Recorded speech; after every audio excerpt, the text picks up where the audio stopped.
Alright, I'm going to run through this a little quick here, but you'll understand. I'm going to fire this up. I already started it. I had some major complications because I wasn't getting spark.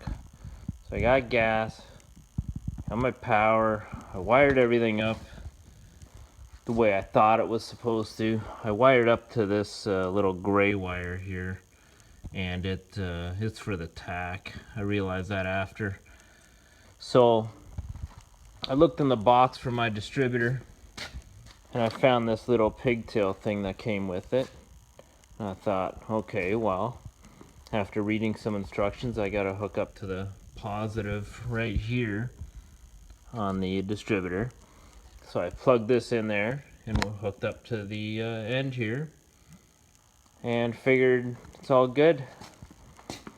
Didn't work, had no spark, nothing. Pretty much gave up. I was gonna come back to it tomorrow. So I went uptown, and on my way there, I was sitting there, I'm thinking, why don't I wire up directly into that thing from the battery? And that's what I did, and it started. So here we are, we're gonna start it up, and we're gonna hear this 454 in my garage for the first time in 3 months. You guys ready for this? Open headers. It's gonna sound awesome.